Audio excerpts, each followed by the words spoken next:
They say one of the hardest things of starting something new is actually just the first step. So I'm gonna attempt to do this little podcast, and it may come out as awkward. I feel a little tense about it. It's weird to just talk without actually talking to someone. But one of the suggestions that I got was to look at a picture of someone and speak like they're actually there with you in the room. It doesn't work. It's still weird. So here we go. I've been probably labeled mentally ill since my mid-teens. I would say slight mentally ill. And then in my early 20s, I went to college and had a slight mental breakdown there.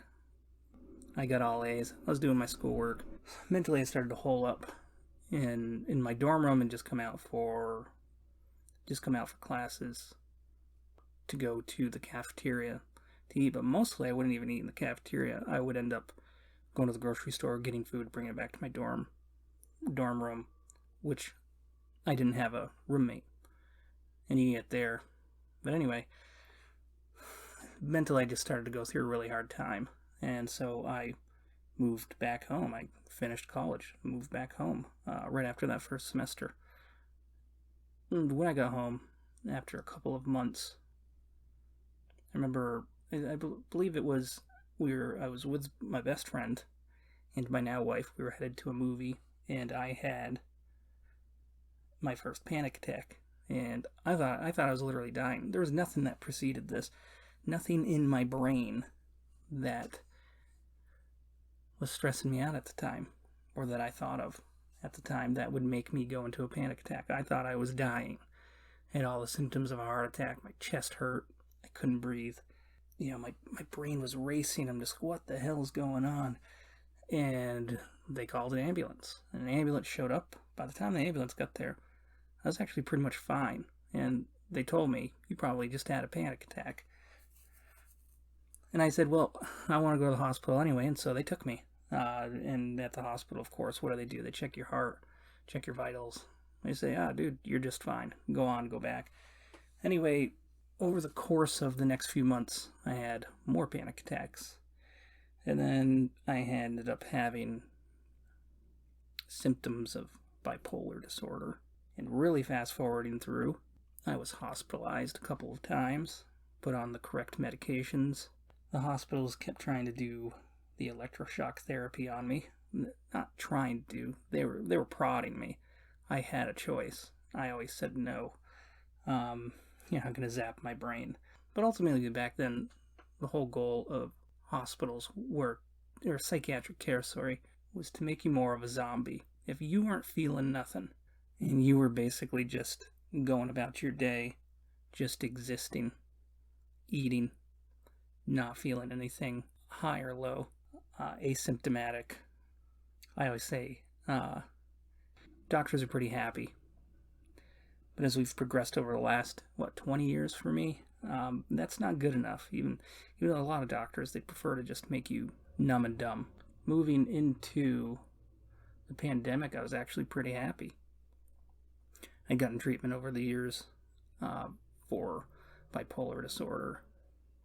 They diagnosed me with panic disorder, anxiety disorder, agoraphobia, all of which I agree with, by the way. They diagnosed me with schizoaffective disorder, which I disagree with. The doctor literally met with me for 5 minutes, went over the symptoms I was having, which at the moment were really just depression symptoms, and says, you have schizoaffective disorder. I want to prescribe you Latuda, which at the time was a new medication. It was about $900 a month to take it. So I've had a distrust of doctors over the years as well.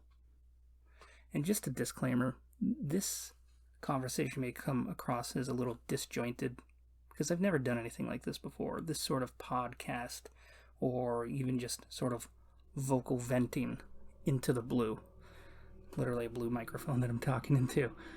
And so a lot of what I'm saying may come across as like, wow, man, he's all over the place. And for the most part, I am. I don't really talk about this stuff to anybody besides a counselor or a psychiatrist. And it is sort of awkward to put yourself out there, but everyone reaches a point where they feel like you need like a diary or some other way to vent. Maybe somebody else out there will hear this. They'll recognize themselves in this, or they'll hear this and they'll say, yeah, man, I need to go get some help too. Or they'll hear this and they'll say, yeah, man, I can actually, I've got an idea for this guy. Like, I know a doctor that he could use. So there is a purpose to putting this out there, but it's going to be sloppy. So after giving you sort of a short history of where I've been and leading up to today, where I've been being, had a couple psychotic breaks, been in the hospital a couple times, diagnosed bipolar, schizoaffective, agoraphobia, panic, anxiety disorders, and for a large part over the past 15 years, I've been without medication, self-managing. We lead up into the pandemic, and I thought it would be sort of great. Because my anxiety is always really high anyway, so I was thinking, okay, well, this is doable. I don't mind staying home, man. Like, this is fucking great. So we get into the pandemic, and things are going great. About a year in, we move, and things are wonderful. We're right outside Charlotte. Future looks bright.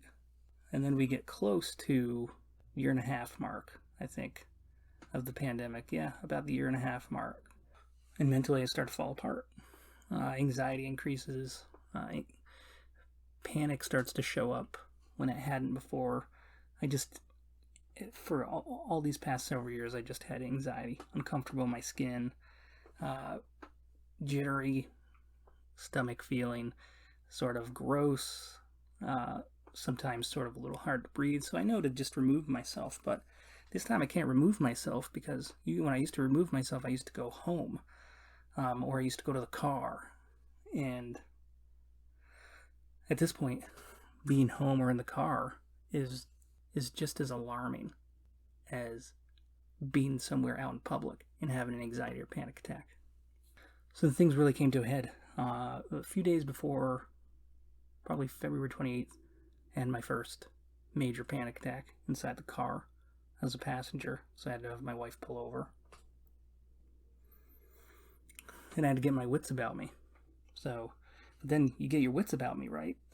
And I've set a place marker inside my car. And I've said, oh, and so your brain immediately goes, hey, you had your panic attack inside that car. That place isn't safe, but you have to get home. Now you have to convince yourself to get back in the car and get your ass where you need to be so that you can get home. So I convinced myself to get back in. The whole time my breath is being held involuntarily. I'm trying to breathe through it, but I can't push out a breath, and I can't pull in a breath. And I struggle, and we go about half a mile down the road. We end up at Best Buy. I get out of the car, and whoa, relief, right? Feels so good. And then we get inside Best Buy, and you have to wear masks, which I'm fine with. But now the mask was an issue.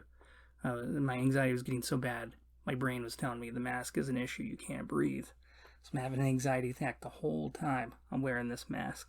So we finally get out and I'm ripping the mask off, and it feels so good now.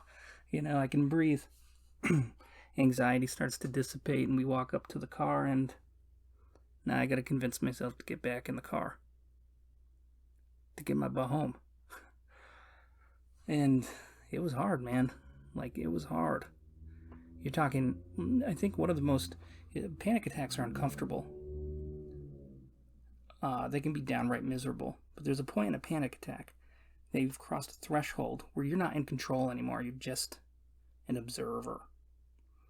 And when you've reached that observer stage, there's a lot of discomfort.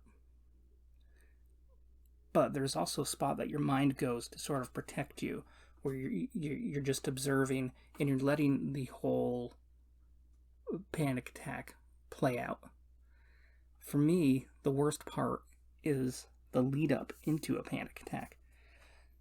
The spot where you feel a little anxious and it builds and it builds and it builds, and you're right on the edge of a panic attack. Right on the edge. And your body won't go either way, or sometimes it will. Sometimes it'll peak right into panic, right starting into a panic. and then it'll pull you back. You're right on that edge again. Or it'll start to dissipate a little bit. You'll start to be like, oh man, okay, I'm not gonna have a panic attack. I'm gonna feel all right. And then it starts to amp back up again. But it straddles that edge, and that's the worst part for me. That's the part that I fear the most. That's the part that makes me the most uncomfortable, and it's the part that keeps me from doing things that I want to do today. So I got in the car at Best Buy, and I got my butt home, and for a few days I didn't go anywhere. But then they came out with the COVID shots. About a mile from our house, Walmart was having the first round of COVID shots that I was eligible for, and I willed myself to get there. Willed myself so much that when we got in the parking lot, I basically celebrated.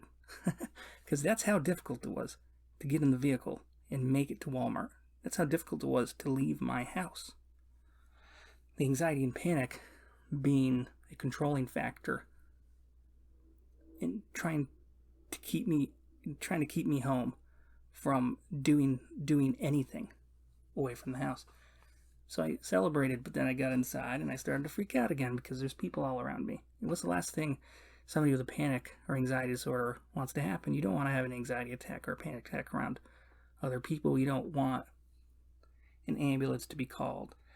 The last thing you want is some stranger coming up to you trying to make sure you're okay while you're mentally trying to walk yourself through the experience you're going through. And I say experience because each panic or anxiety episode, while similar, is a separate experience.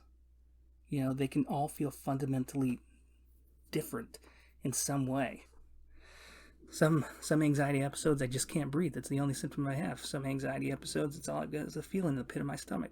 Some anxiety episodes, my head's really spinning, flipping. I feel dizzy.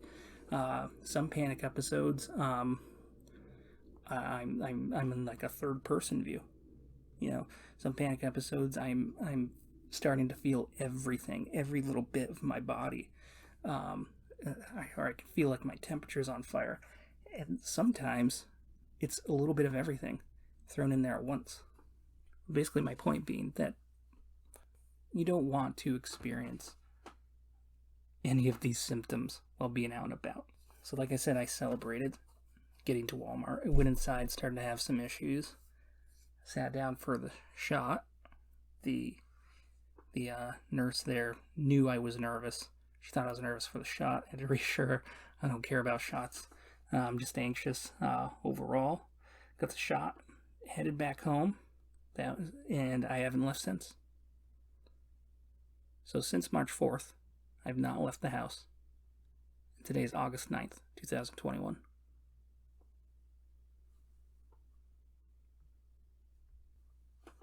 "158 days of being in my house."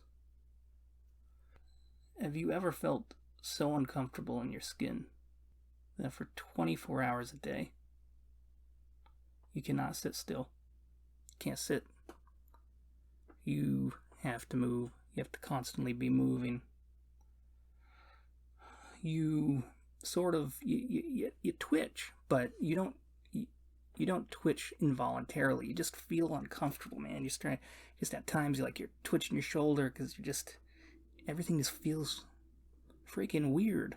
Your whole body just feels uncomfortable, and it's the jitters, the anxiety and the panic sitting in the pit of your stomach, and it's and your body's not letting go of it. Your body's hanging on. That anxiety panic is like a seed. It's just holding on to it, and it's just nurturing it.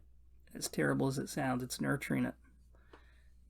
And from March 4th until about, I'd say, the very beginning of June, that's exactly where I was at. My body was nurturing that anxiety. I don't know how many days it is. It's too many days. Wasn't even comfortable going to bed. I couldn't go to bed. I'd have an anxiety attack trying to go to sleep. When I'd sleep, I'd have dreams about having panic attacks. I'd wake up having a panic attack. And it's just constant 24/7 discomfort leading up until recently. I couldn't stop moving through the day. I couldn't sit down. if I'd sit down for more than like 2 minutes, I'd start to feel really anxious, really nervous. I'd get that butterfly feeling in the pit of your stomach, and there's nothing I could do about it. Nothing. I had to be honest with my kids through some of this, and I had to let them know what was going on with me because I was really weird. I'd become reclusive, and I mean, not just in my house, but I would stay in a very small room attached to my bedroom. That's where I'd stay all day. For basically what, 18, 19 hours a day, I'd be in that room pacing back and forth, trying to distract my brain by doing other things, but nothing would work. I have a step counter, Fitbit on my hand, and I would get 7,000 steps in this room that's probably 12 feet long by about 8 feet wide. All because I couldn't sit still. So I had to explain to my kids what was going on. And it's sort of hard to explain to them because you don't want to give them too much information. You also don't want to give them information that takes some of the, because everybody has some psychological issues. Maybe they feel nervous sometimes, and nerves are actually not a bad thing. So you don't want to give your kid too much information where it makes them afraid for you, but also you don't want to give them too much information where they start to be concerned for themselves. So I had to give them the information where it's just, hey, this is how I'm feeling. You know what anxiety is, what panic is, and this is sort of what happens to my body, leaving out some details, of course. But my kids all have an issue, like when they go downstairs to get a drink of water and they come back upstairs like 1,000 miles an hour because nobody else is downstairs. They think something's after them. They think there's some big bad guy or monster downstairs. There's not. But they come up those stairs 1,000 miles an hour, and I had to tell them, like, that's exactly how I feel, and it really was. It's that feeling you get when you're a little kid. It's the feeling you have in your stomach where you're being chased and your whole body is on fire with fright. I mean, your body is just lit up with fear. And you can't do anything about it. The benefit of being that kid running up the stairs, they get to the top of the stairs, it's a, man, I got up here, I'm fine, right? They reach their destination, they turn around and they realize nobody's there, and there's no monster there. They're fine. That feeling goes away. They feel better. But with me, since March 4th, no. That fear sits there. It doesn't matter what I'm doing. I'm all over the house. I can be doing anything at this point, all over the house, and it just sits there, So, like I said, we got up until about the beginning of June with that, that fear sitting there heavy in the stomach. I can never feel like I can breathe because I'm always anxious. And early June, we sort of had a break. So, in a good way. I feel like my body started to relax a little bit, but not enough, But you have to take what you can get. So my body would finally be able to sleep. I actually look forward to going to bed now. No more 4 hours of sleep a night.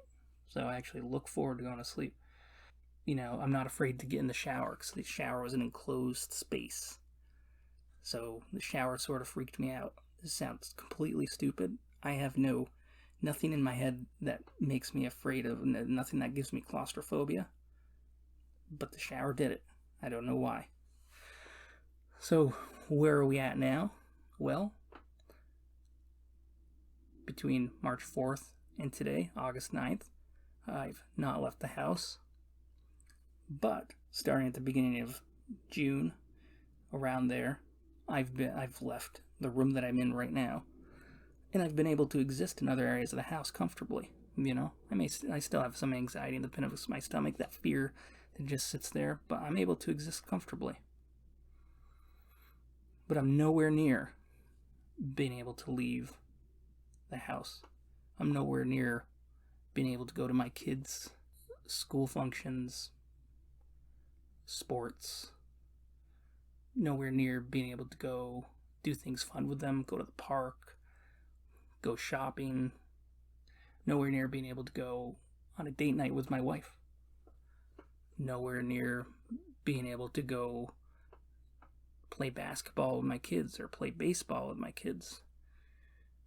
I'm not even close enough to leaving my house and walking to the stop sign that is about 75 feet from my property line. I can't even do that. I've tried, and I can't. So what have I been doing for myself through all this? What have I been doing to help myself, right? Well, I've cut back on eating certain foods, right? I found that gluten makes me feel gross. I've always had a sensitivity to it, but I've always just sort of been able to eat some, But I found that over the years, my sensitivity has sort of grown. And it'll make me feel bloated and sort of yucky, and I think that sort of lends itself into, if you're feeling anxious, when you feel bloated, when you're bloated, you feel like you can't even breathe as it is. So, and that can exacerbate anxiety symptoms. I've attempted to exercise, move a little bit more. I could do better. However, the damning side of my anxiety and panic is that when my heart rate increases or my breathing rate increases, it reminds me of a panic attack, and my brain kicks in. So in order to exercise, I have to do things intelligently. I can't just go like I used to.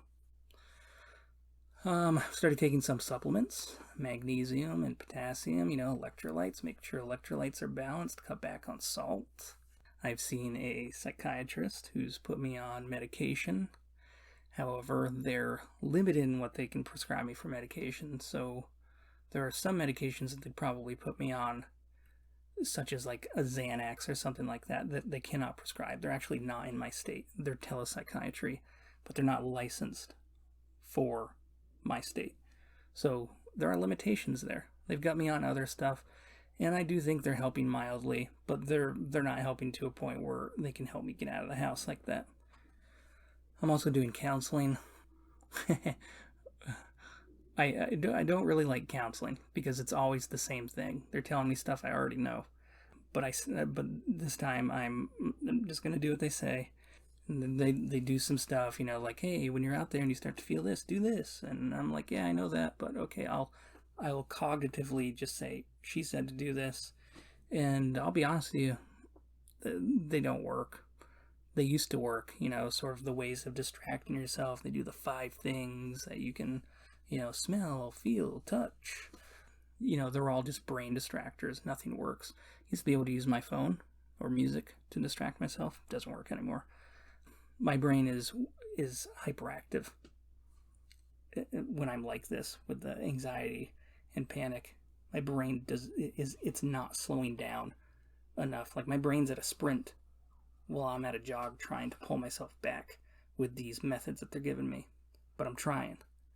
And I'm showing up every week to these telecounseling appointments with hope. And that's all I can do. So beyond that, we're at 158 days and counting, because I don't expect to all of a sudden today go outside and be like, yeah, man, I'm gonna go to the theme park. That's a few miles away. Or, yeah, man, I'm gonna go to Walmart or whatever. I don't expect anything to change today or overnight. So it's definitely and counting. But we're gonna move forward, hopeful, in terms of where I was and in terms of where I am today. Things have improved. Sort of, you're gonna remind yourself of that sometimes, because we live in a society of instant gratification. And when you have to work for something or wait for something, it can be tough. It can be tough. Even if it's been 158 days, it can be tough. But you have to look at the progress being made. I have to look at the progress being made and realize that there has been a lot of change, man. Things have gotten really bad. Really, really bad. They were terrible. I was stuck inside a room. My wife brought me my meals all day, every day. My kids hardly saw me. And, now I'm watching TV shows with them at night, we're talking about school. I'm being more productive in the house. I'm back to doing chores and stuff like that. So, there's progress that's been made. And I'm hopeful that there's progress that's going to continue to be made. So I just wanted to put my little story out there. I don't expect anybody to hear this. I don't expect anybody to want to listen to this. But for me, I used to write, and that used to be very therapeutic. But with my anxiety and stuff lately, I can't even sit down and focus my brain long enough to write anything that's coherent. In fact, this raw recording is all over the place. The benefit of doing a raw recording is that I can edit it after. And this will probably be, I think we're going to come upon 40 minutes or so of audio. And it'll probably be edited down to maybe like 20 minutes, 25 minutes. So, I'm trying to get myself on track and stuff. So, yeah, so this is a therapeutic way for me to try to get my experience out there. People can do what they want, or they can not listen to it. It doesn't matter, because this is all just for me, and that's what matters most to me. If I can help somebody out there that's going through stuff like this by just being sort of a pen pal, if anybody remembers what those were, you know what I mean? Just communicating with somebody that's going through the same thing I am, then fantastic. If this inspires somebody to basically say, hey man, like, my life sucks right now, but look what he's going through, and his life has gotten better, then so be it. And if nobody ever hears this damn thing, then so be it. Anyways, my name is Patrick, and I am signing off till next time. See you later.